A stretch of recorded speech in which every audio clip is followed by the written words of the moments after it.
Hello everyone, and welcome to Hill Street. Today's story is My Mother's Love by Spookberry. If you end up enjoying this story, please leave a like, and if you enjoy hearing stories from me, please subscribe and become a resident of Hill Street, and let me know how I'm doing in the comments. Now, let's get to this nightmare. My mother always wanted twins, so imagine her joy when she got her wish. Yes, that's right, me and my sister are twins, fraternal twins to be exact. Though we are different in some ways, we share very similar features. While I had brown almond-shaped eyes, a round face, and short black hair, my sister had hazel oval-shaped eyes, a more fair face, and long black hair. As we grew, our mother pushed for two very important things: perfection and an untarnished reputation. As we started elementary school, me and my sister did many extracurricular activities. We did swim team, ballet, piano, debate, and even gymnastics. However, while my sister excelled in these activities, I was never enough. She brought home the gold, while I brought home the participation badges. While she got straight A's, I brought home A's, B's, and the occasional C. Sure, I was envious of her, but she was my sister. I never ever hurt her or let her be hurt. Once, when we were 9, a bully pushed her down the stairs. I watched the whole thing happen and ran to her aid. She cried into my arms as I held her close. My mother scolded me for not protecting my sister, and I promised I'd do better. However, the next day the bully was not at school, and later we saw her picture on the news. Apparently, she had gone missing, and our mother and the police asked us questions, but we truly had no clue. Another time, when we were 10, there was a mean dog who often enjoyed hurling itself at the fence and scaring passers-by. Once it got out and attacked my sister, mother, and I. The owners didn't even do anything to stop it or console us after the whole ordeal. That didn't matter though. The next day the dog got hit by a car. My sister and I were unfortunate enough to be the ones to find the poor thing. Later, when we were 12, I found my sister crying and told me that a mean boy had shoved her and touched her in a way she didn't like. I promised her I'd take care of her and protect her. The next day, the boy's body was found in a nearby park. We were questioned by the police, and once again, we truly didn't know what happened. I'm 18 now, and for our birthday, my sister got a new car. I got a fully paid bus pass. I was furious. I'd worked so hard. I'd studied for every class, practiced for every debate match. I even brought home straight A's. Still, it wasn't good enough. My mother noticed my disappointment at my gift and scoffed. You know, maybe you'd get a car if you studied more. I felt angry. Tears pricked my eyes. But I did study. I got straight A's on my math test. I even got the class high score. I protested. That may be true, but she turned to my sister. Your sister had been studying non-stop and even got her first job. My sister looked down as my mother continued. At least your sister is trying. Maybe if you tried harder, you could be like her. Perfect. I felt tears drip down my face, but I wasn't going to give my mother the satisfaction of seeing me cry. So, I pushed away from the table and walked away. That night, my mother solidified what I already knew. My sister would always be the better twin, and I would be the disappointment. As the tears and sadness subside, some new emotions arose: emptiness and pure anger. I was so sick and tired of trying to be perfect. I'd practiced so hard for ballet and gymnastics, but every time I'd slip, trip, or make a mistake while my sister soared, my sister was perfect and would always be perfect. Unless I changed that. I sat down and thought, should I really do this? Hurt? No. Sabotage my own sister? Was it really worth it? But then I thought back to all those years living in her shadow, watching her get our mother's love, which I wanted desperately, and decided my sister needed to be knocked down a peg. The next day, I put my plan into action. After my mother and sister left for my sister's ballet competition, I crept into my sister's room and took out her computer. I began scrolling through her messages on Facebook Messenger. I froze as I came to a message thread with a person named Alex, which, if I was correct, was the dean of students. I continued reading about how much he missed the smell of her hair and the taste of her, downstairs. How she thought his thing was so much better than her boyfriend's. She even talked about how she wanted to dump her boyfriend and run off with him. I mean, it was so easy.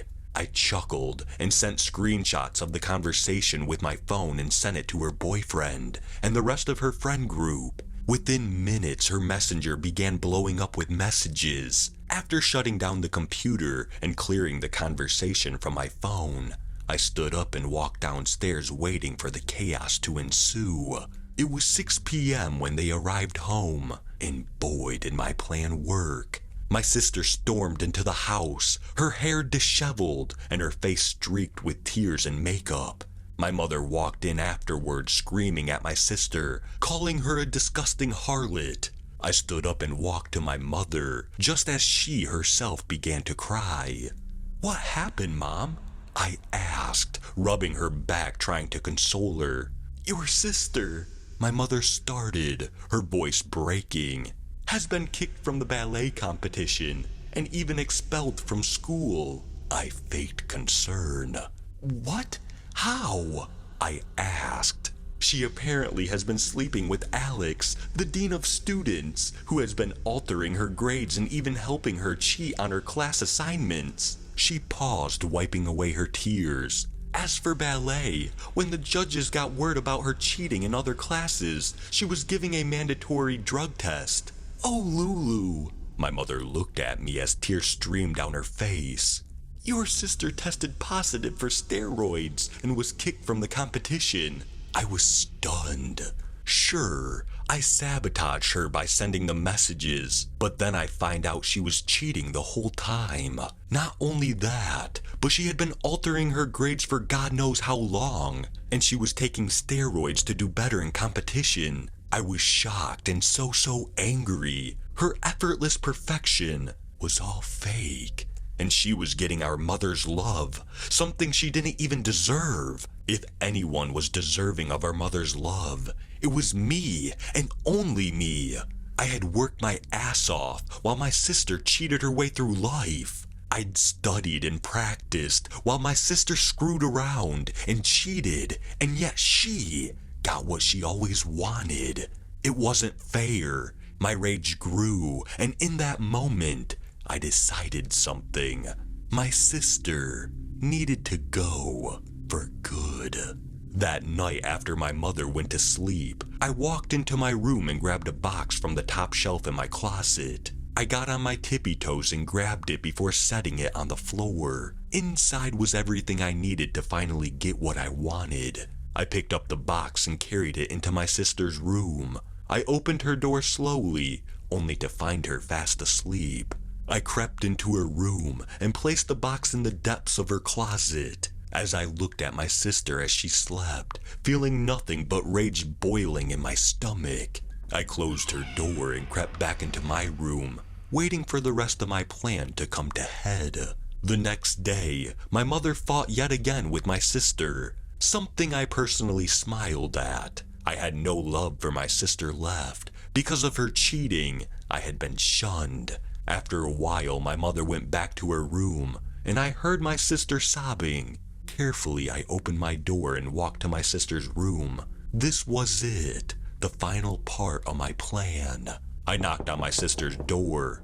"Ruru, can I come in?" I called slowly, pushing open the door and entering her room. My sister sat in her bed sobbing. The very sight made me hold back a smirk. I don't know how everyone found out," she whimpered. "I just got a call from both colleges I applied to, and they pulled my dance scholarship." I watched as she sobbed into her hands. I went to her side and sat on the bed with her, feigning comfort. Even Justin broke up with me and Alex. She let out a loud sob. Alex called me a hoe who couldn't keep her mouth shut. Oh, Lulu, she cried, throwing her arms around me. How did this happen? I pulled away from her and stood up looking at her expressionless. I did it, I said. Rose froze, and I watched as she looked at me, her sadness replaced by shock. What? She whispered. I looked at her and repeated what I'd said. I did it. Rose stood up, her shock replaced by anger. You did this? She hissed. You ruined my life. She screamed. Oh, please, I replied, smirking. I didn't ruin your life. You ruined mine with your effortless perfection, which I now know is a lie since you cheated on everything. Because of you, Mom always put you over me. I scoffed, leveling my eyes with her. How does it feel being second best, sister? Oh, that did it. That set her off. She lunged at me and pushed me to the ground. Her hands went to my throat, and she began screaming about how I'd ruined her life and taken everything from her. Now she knows what it feels like. The sounds from my sister's room brought my mother running. Rose, get off of Luca, she screamed, pushing her off me. I crawled away from my sister and curled into my mother's arms. Ruru attacked me, I sobbed. I came to console her, and she just went off and lunged at me. My mother glared at Rose and held me close. That's it, Rose, my mother yelled. Pack your things, I'm calling your father. But Mom, Rose started. Save it, I'll help you gather your things, but you will not be staying here. My mother helped me back to my room as my sister sat sobbing on the floor. She kissed my cheek for the first time in years and assured me it'd be okay. It was around 12 p.m. when my mom ran into my room. She looked frantic as she grabbed my hand and pulled me down the stairs. Mom, what's wrong? I asked as she took out her phone and called the police. With a quivering voice, she asked, do you remember the girl who went missing when you were young girls? And the dog who got hit by a car? I nodded my head slowly. You remember how we thought it was an accident? I nodded again. My mother looked at me, pure fear in her eyes. It wasn't an accident. It was your sister, Luca. Rose killed those poor children and the dog. I watched, stunned as the police officers arrived. I watched as they carried my sister kicking and screaming down the stairs. As they were forcing her into the police car, our eyes locked. And in that moment, I saw the realization in her eyes. I smirked at her coldly, letting the truth sink in. She now knew it was me who lured the little bully into the woods and slit her throat before throwing her into a ditch. She knew it was me who let the dog out and watched it get hit by a car. And she knew it was me who hit the mean boy with a bat over and over again until he wasn't moving anymore. I may not have been good at ballet, piano, debate, or gymnastics, but there is one thing I'm good at: getting away with it. I couldn't help but smile at her. Her eyes widened more as she began to scream. She screamed and screamed, saying it was me. I had done it. The police ran up and grabbed her as she fought. I watched with sick satisfaction as the police tased my sister, her body convulsing, and she fell to the ground. All the while her eyes were locked on mine. After the police shoved my sister into the car and drove away, my mother ran up to me and held me close. Oh, Lulu, she cooed, petting my hair. My perfect Lulu, it's just me and you now. I leaned into her loving arms, sighing in content. I finally got what I always wanted: my mother's love.